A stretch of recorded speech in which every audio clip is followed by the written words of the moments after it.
নমস্কাৰ সকলোলৈকে আজিকালি আমি প্ৰায়ে শুনো যে আজিকালি যুগত কম্পিটিশনটো বহুত বেছি আৰু আজিকালি যদি আমি কম্পিটিটিভ হ'ব নোৱাৰো একো কৰিব নোৱাৰো বাট একচুয়ালি এই কম্পিটিশনটো এক্সিষ্ট কৰে জানো আমি যিমান লেভেলত আমি কওঁ আৰু যদি এক্সিষ্ট কৰে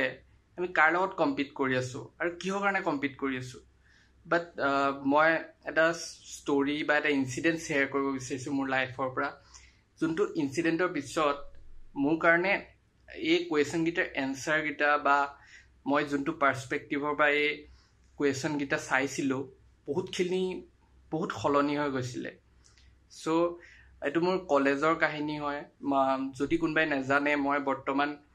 দিল্লী ইউনিভাৰ্চিটিৰ শ্ৰীৰাম কলেজ অফ কমাৰ্চৰ পৰা মাষ্টাৰ্স কৰি আছো এমকম কৰি আছো আৰু এটো মোৰ লাষ্ট সেমিস্টাৰ সো এটো সেমিস্টাৰ ইনসিডেন্ট হয় এটো আমাৰ একচুয়ালি দুটা টাইপৰ ক্লাস হয় হা ইয়াত সো এটা হল যোনটো জেনাৰেল ক্লাস মানে জেনাৰেল সবৰে একেলগে হয় আৰু এটা হয় টিউটোৰিয়েল ক্লাস বুলি যোনটো ফ্ৰাইডে স্যাটাৰডে হয় আৰু এটো মানে টিউশন ক্লাস টাইপ বুলি ক'ব পাৰা এটো মানে গোটেই ক্লাসটো গ্ৰুপত ডিভাইড কৰি দিয়া যায়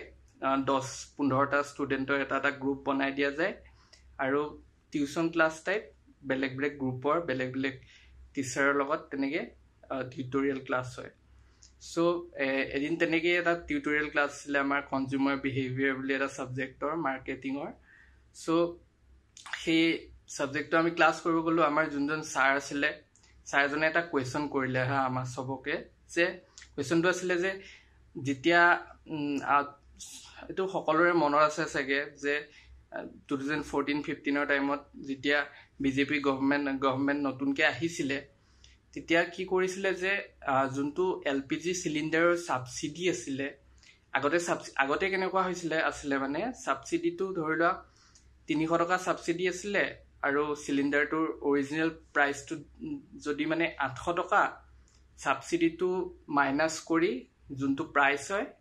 800 মাইনাস 300 500 যোনটো প্ৰাইস হয় হেতু প্ৰাইসে কাস্টমাৰে পে কৰিছিলে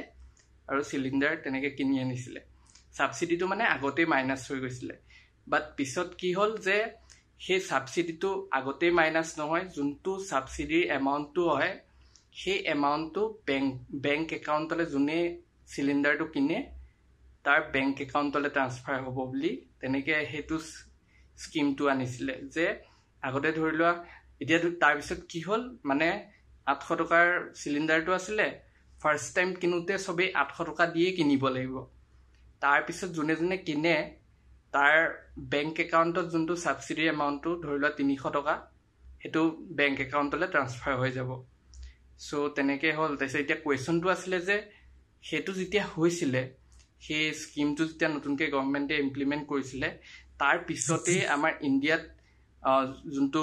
এলপিজি সিলিন্ডাৰৰ ডিমান্ডটো আছিলে ডিমান্ডটো বহুত কমি গৈছিলে আগতকে সো কিয় কমিছিলে হে কোৱেশ্চনটো হেতু আছিলে সো সবকে এটা এনেকে সুধি আহি আছে আৰু সাৰে আৰু সবেই বেলেগ এনসাৰ দিছে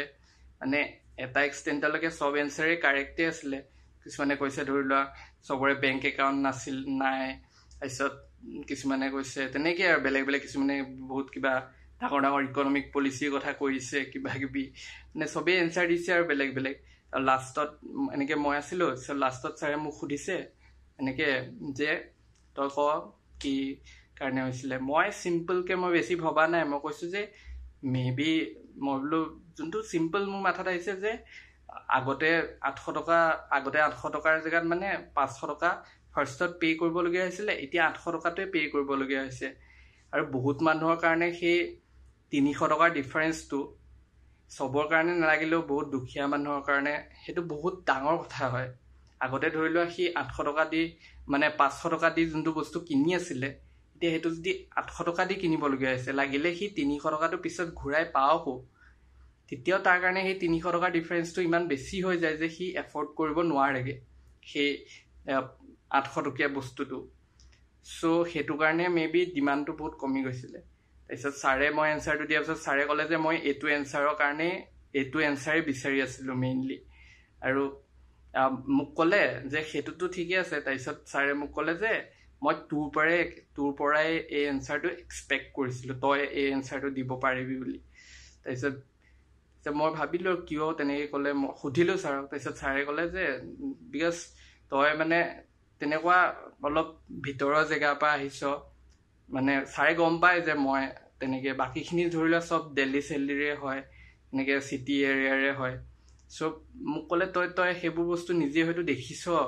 বা নিজে এক্সপিৰিয়েঞ্চ কৰিছ, বা এক্সপিৰিয়েঞ্চ নকৰিলেও তই চিটুৱেশ্যনবোৰ গম পাৱ,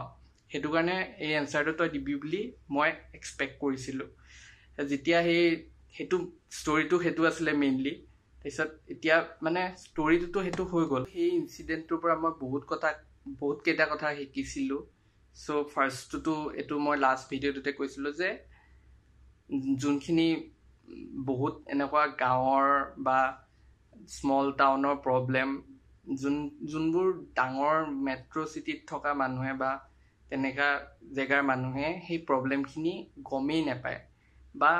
ধৰিব নোৱাৰে, ধৰি লোৱা। চ' ভাবিব নোৱাৰে একচুৱেলি। চ' সেইটো এটা লেচন হ'ল। ছেকেণ্ড লেচনটো হৈছে যে মই ভাবোঁ আমি যেতিয়া কম্পিট কৰিব যাওঁ কাৰোবাৰ লগত, আমি সেই কম্পিটিশ্যনটোত ইমানেই বেছি সোমাই যাওঁ যে আমি পাহৰি যাওঁ আমাৰ নিজৰ পাৰ্চনেল আইডেণ্টিটিটো কি হয় বা আমাৰ ষ্ট্ৰেংথটো কি হয়, আমি সেইটো পাহৰি যাওঁ। এতিয়া কম্পিটিশ্যন বহুত বেছি কৈ থাকে। যদি আমি নিজৰ ষ্ট্ৰেংথটোত বা নিজৰ আইডেণ্টিটিটোত ফ'কাছ কৰি কম্পিট কৰিব যাওঁ, তেতিয়া আই ডোণ্ট থিংক যে আমি ফিল কৰিম যে ইমান বেছি কম্পিটিশ্যন আছে বুলি। চ' লাষ্টত মই এটা এক্সাম্পল দিব বিচাৰিছোঁ হা, যে ধৰি লোৱা দুটা চাইডে মানে বেলেগ দুটা ৰানাৰ আছে। এটা মাৰাথন ৰানাৰ আছে আৰু এটা 100 মিটাৰৰ ৰানাৰ আছে। দুইটাই বেচিকেলি দৌৰে, বাট এটাই মাৰাথন দৌৰে, এটাই 100 মিটাৰ দৌৰে, আৰু দুইটাই একদম অলিম্পিক চেম্পিয়ন হয় ধৰি লোৱা। চ' এতিয়া যদি সেই 100 মিটাৰ দৌৰা ল'ৰাটোৱে বা মানুহটোৱে সি যদি মাৰাথন দৌৰিব যায়, সি সেইটো কম্পিটিশ্যনত ফটককৈ কম্পিট কৰিব পাৰিব জানো? তাৰ কাৰণে সি তেতিয়া সেইটো মাৰাথন দৌৰিব গ'লে তাৰ লাগিবই কম্পিটিশ্যনটো বহুত বেছি। বাট যদি সি নিজৰ এৰিয়াতে সি দৌৰিব যায় 100 মিটাৰত, তেতিয়াও তাৰ কম্পিটিশ্যন থাকিব। মই কম্পিটিশ্যন খতম হৈ যাব বুলি কোৱা নাই, আৰু কম্পিটিশ্যনটো ভালো হয়, কম্পিটিশ্যনটো বেয়া বুলি মই কোৱা নাই। বাট তাৰ কাৰণে বহুত ইজিয়াৰ হ'ব সেইটো ফিল্ডত কম্পিট কৰিবৰ কাৰণে। আৰু তেনেকেই মাৰাথনৰ ৰানাৰটোৰ কথাও ক'ব পাৰা, তেনেকৈ উল্টা হ'ব। চ' লাষ্টত মই সেইটোৱে ক'ব বিচাৰিছোঁ যে আমি কম্পিটিশ্যন যোনটো ইমান বেছি চবেই কৈ থাকে, মোৰ মতে ইমান বেছি কম্পিটিশ্যন নহয়। কম্পিটিশ্যনটো আমি নিজেই বেছিকৈ ক্ৰিয়েট কৰি লোৱা এটা কনচেপ্ট হয়, বেছি ডাঙৰকৈ। আৰু যদি আমি নিজৰ আইডেণ্টিটি বা নিজৰ ষ্ট্ৰেংথখিনি লৈ কম্পিট কৰিব যাওঁ, সেইটো তেতিয়া মেবি আমি যিমান কম্পিটিশ্যন কৈ থাকোঁ, সিমান কম্পিটিশ্যন নহ'ব কিজানি। চ' ইমানখিনিয়ে ক'ম এই ভিডিঅ'টোত।